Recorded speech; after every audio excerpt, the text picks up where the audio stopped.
Assalamualaikum warahmatullahi wabarakatuh. Salam sejahtera bagi kita semuanya. Om Swastiastu. Salam kebajikan, namo buddhaya, rahayu rahayu rahayu. Pemirsa, di tanggal 25 Desember ini di 2024, tepat di penghujung tahun ini teman-teman, di tempat ini ada sesuatu yang sangat memilukan tentunya. Warga di sini saat ini berkerumun begitu untuk melihat begitu secara jelas tentang adanya Rolak Songo yang berada di perbatasan antara Mojokerto dan Sidoarjo. Ini dinamakan Rolak Songo karena memang untuk pintu airnya ini berjumlah 9 teman-teman. Songo dalam kata arti bahasa Jawa ya. Dan ini dibangun di tahun 1857 yang artinya sudah 165 tahun di masa kolonial. Namun teman-teman, 3 hari yang lalu di sini terdapat insiden begitu, yaitu adanya seorang pemuda yang tiba-tiba memutus perjalanannya atau memutus kehidupannya dengan dunia ini ya. Tahulah dengan istilah ini ya, saya tidak melihat, maksud saya tidak menunjukkan secara gamblang, secara kalimat tertentu yang spesifik begitu ya. Di hari Senin kemarin begitu tanggal 23 di jam 9 tepatnya ada seorang pemuda begitu yang tiba-tiba ingin memutus kehidupannya dengan dunia ini teman-teman. Di jam 9 tepat jam 9.15 ya, pemuda tersebut menitipkan motornya ya, motor Beat begitu di salah satu warung kopi yang berada di depan kita saat ini. Nah, di salah satu warung kopi yang ada di depan kita saat ini.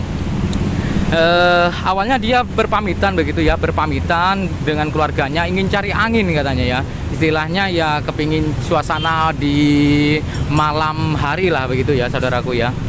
Nah, setelah itu dia nyampe di sana ya, kronologi ini secara tutur dari beberapa warga ya, untuk informasi validnya ini belum begitu valid juga, namun sudah tersebar di berita atau media cetak tertentu begitu. Ada pemuda begitu yang tiba-tiba menitipkan motornya di salah satu warung kopi di sini. Jam 9 malam tiba-tiba pemuda tersebut melipir begitu ya, pergi ke sungai ini saudaraku.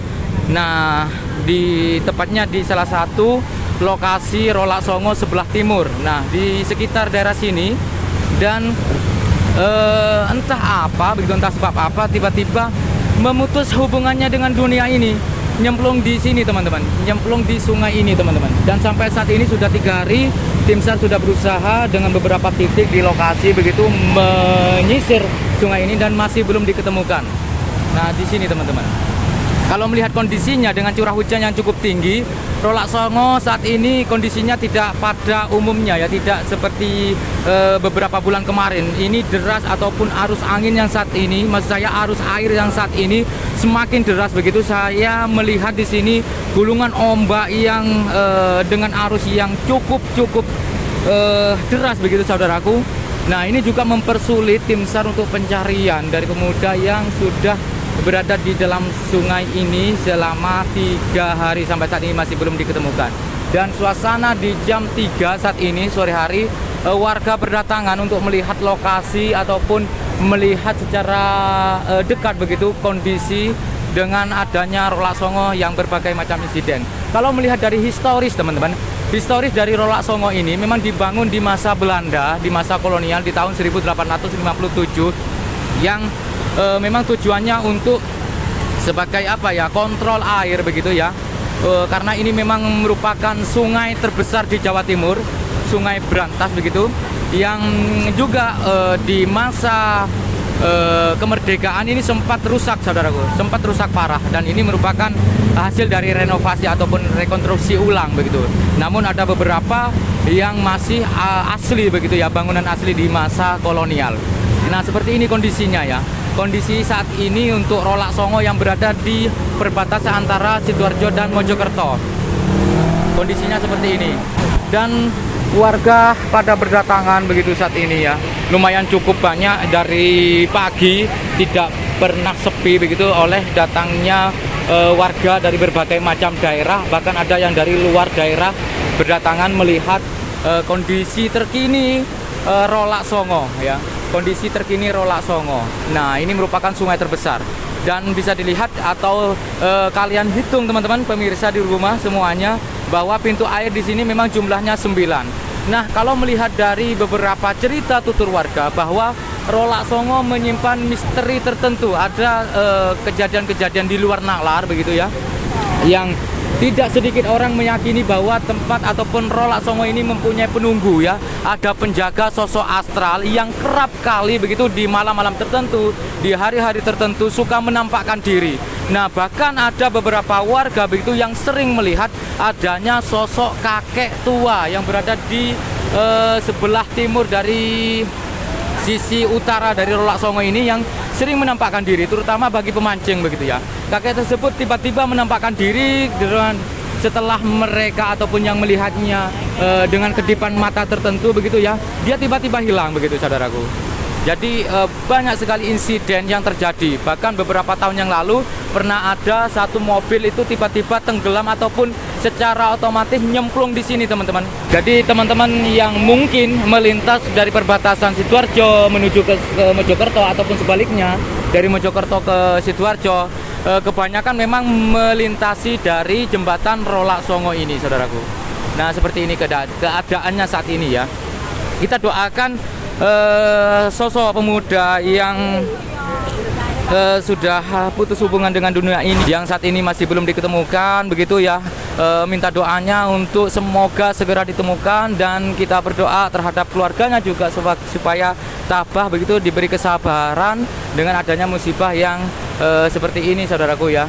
Dan apa motif dari kejadian tersebut ini masih simpang siur ya teman-teman. Saya tidak memastikan secara spesifik apa motifnya, namun beredar begitu di kalangan masyarakat, katanya ada motif asmara ya, di latar belakangi karena ada hubungan begitu yang selama 6 tahun katanya begitu. Tapi ini bukan sesuatu informasi yang pasti ya, bukan sesuatu informasi yang pasti, tapi beredar begitu di kalangan masyarakat sini, katanya memang akibat dari hubungan asmara begitu ya teman-teman. Untuk lokasinya ini berada ataupun kejadiannya pemuda yang memutus hubungannya dengan dunia ini itu di sini teman-teman, di sekitar sini ya, di sekitar sini. Jadi ceritanya itu jam 9 ya, kisaran jam 9 hari Senin malam begitu.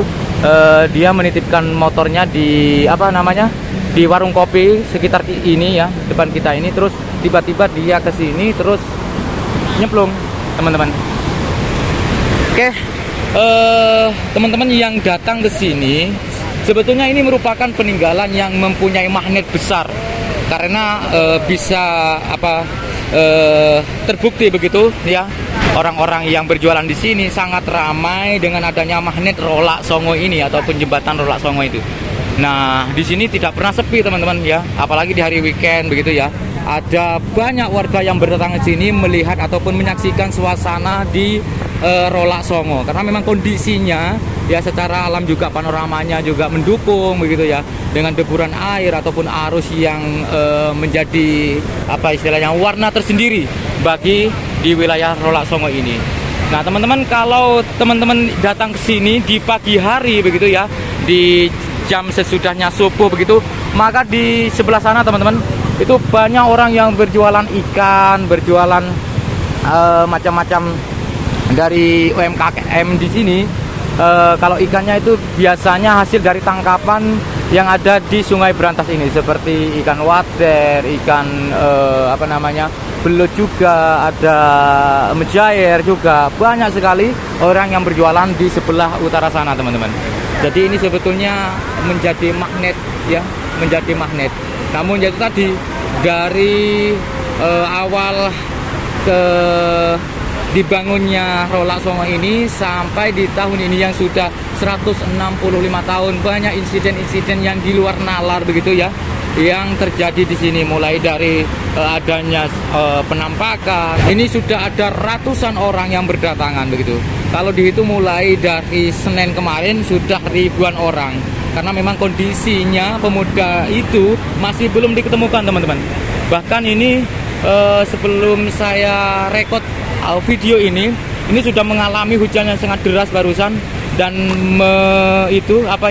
istilahnya menghambat dari tim SAR untuk mencari si pemuda tersebut teman-teman. Nah seperti itu ada Pak Bambang dari BPBD Provinsi Jatim. Kita tetap mendoakan ya teman-teman ya. Kita mendoakan semoga segera diketemukan, meskipun secara kondisi yang saat ini arus sungai yang sangat deras begitu ya, bisa dilihat bagaimana ombaknya dari beberapa 9 pintu ya, maksud saya sudah dibuka semua. Ini memang ombaknya cukup deras sekali. Nah, bisa dilihat teman-teman, ini juga menjadi penghambat dari pencarian. Nah, seperti itu saudaraku ya, seperti itu. Ini masih menunggu kondisi mungkin karena memang saat ini sudah mendung, sangat gelap sekali, barusan hujan deras sehingga ya tadi menghambat pencarian teman-teman. Dan ini menjadi sesuatu yang apa ya, paling tidak pembelajaran bagi kita. Apapun masalahnya, ayo kita konsultasi begitu ya, sharing sama teman, jangan berdiam diri begitu ya, sehingga masalah semakin membesar, otak semakin buntu, sehingga ada niatan-niatan yang tidak patut ditiru teman-teman ya. Jadi kita kalau kena masalah itu harus benar-benar sharing sama teman, paling tidak dengan keluarga ya, apa masalahnya. Dan tidak ada masalah sebetulnya yang tidak bisa diselesaikan, semuanya bisa selesaikan. Yang meskipun kitanya sendiri tidak bisa menyelesaikan, tapi dengan berjalannya waktu pasti terselesaikan juga saudaraku ya, terselesaikan juga. Jadi kita harus optimis bahwa di masa depan ataupun di masa yang akan datang ada sesuatu yang baik yang diberikan Tuhan kepada kita ya. Seperti ini kondisinya saudaraku. Kita coba menuju ke dekat dari itu ya, bendungannya ya teman-teman ya. Nah, di situ teman-teman. Kalau melihat dari material yang digunakan oleh pembangunan Rolak Songo ini, semuanya serba beton, serba baja begitu teman-teman. Dan itu menjadi hal yang luar biasa karena pembangunan ataupun rekonstruksi, maksud saya konstruksi dari Belanda itu benar-benar kuat, tidak sama dengan sekarang ya. Kalau sekarang ya hanya beberapa tahun saja sudah mulai itu ya, mulai roboh, ada yang rusak, ada yang retak. Tapi kalau dari bangunan Belanda itu semuanya itu sepertinya banyak yang menunjukkan kokoh begitu saudaraku. Nah, seperti ini ya. Kalau di daerah sana, maksud saya, itu yang di sebelah sana itu sudah Sidoarjo saudaraku. Di titik saya ini ikut di Kecamatan Mojoanyar, Kabupaten Mojokerto. Kalau yang di sana itu sudah Sidoarjo. Jadi kita itu sudah berdekatan dengan wilayah Sidoarjo saudaraku. Nah, seperti ini kondisinya. Nah, itu sudah banyak berdatangan, meskipun hujan tidak menghambat warga untuk menyaksikan begitu ya, untuk melihat kondisi terkini dari Rolak Songo ya. Nah, seperti ini teman-teman. Dan kalau melihat kondisinya ya, memang sebetulnya secara apa ya, secara gamblangane lah corone ya, maksud saya itu sulit memang ya, karena memang kondisinya ombak ini semakin besar, apalagi dengan intensitas hujan, curah hujan yang cukup tinggi dari kemarin-kemarin, bahkan barusan itu cukup deras, sehingga membuat arus yang ada di Rolak Songo ini semakin deras teman-teman, dan memungkinkan juga apa-apapun sampah ataupun apa yang ada di dalam itu berpusat atau di dalam situ akan ngunci begitu teman-teman, sehingga untuk proses pencariannya sangat-sangat sulit. Tapi kita doakan saja semoga segera diketemukan ya, disemayamkan secara layak begitu saudaraku ya. Nah, seperti ini di sini teman-teman. Dan ini nah ya, baru saja saya bilang hujan, sekarang sudah deras banget. Nah, bisa dilihat teman-teman, deras seperti banget ini teman-teman. Kalau dalam kondisi hujan ya, ini barusan ya, saya sempat off dulu barusan untuk rekodnya. Kondisinya kalau hujan seperti ini ya, memang semakin besar begitu ya untuk arus sungai ini. Ini merupakan sungai terbesar teman-teman, Sungai Brantas. Kita tahulah bahwa Sungai Brantas ini menjadi sungai yang benar-benar utama begitu ya, untuk apalagi di masa kerajaan ini menjadi transportasi utama begitu ya, karena memang di zaman itu banyak yang menggunakan transportasi air. Nah, kalau di kejauhan sana teman-teman, di kisaran 5 km dari sini itu ada wilayah namanya wilayah Canggu. Nah, wilayah Canggu tersebut itu terkenal begitu ya, pelabuhan dari Kerajaan Majapahit, transit dari Surabaya menuju Canggu, terus menuju ke Pelabuhan Tempuran, setelah itu baru menuju ke Istana Majapahit. Nama Canggu sendiri itu penuturan dari tutur warga secara turun-temurun, itu berawal dari nama Cheng Ho itu tadi, utusan dari kerajaan Tartar waktu itu.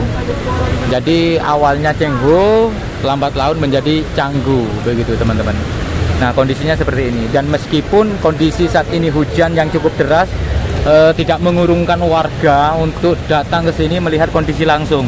Ini yang ada yang sampai kehujanan, basah-basahan, dan juga ada yang berteduh di salah satu pos yang ada di Rolak Songo ini. Nah, begitu teman-teman. Nah, untuk jembatan penghubung dari Rolak Songo ini, untuk panjangnya itu kisaran di 200 meter ya, sekitar 200 meter.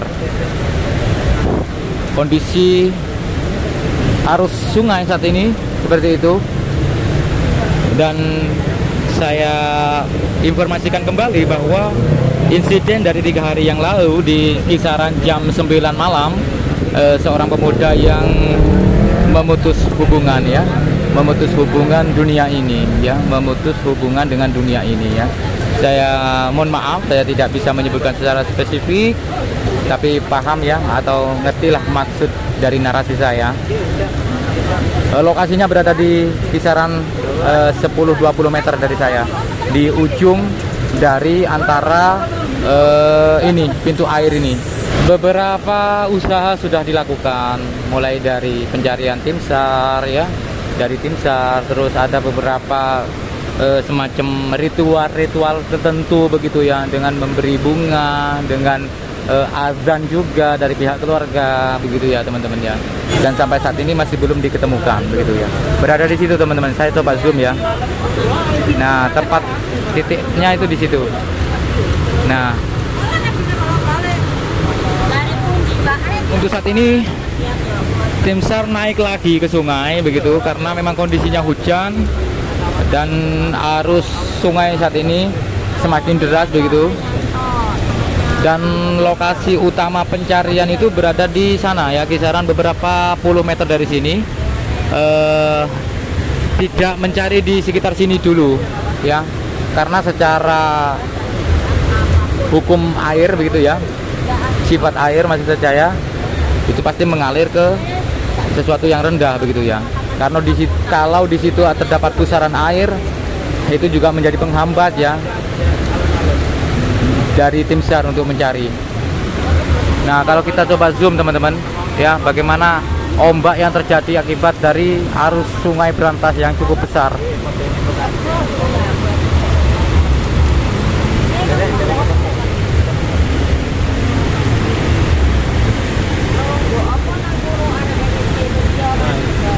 Oke, cukup teman-teman ya. Sekali lagi saya mohon doanya, semoga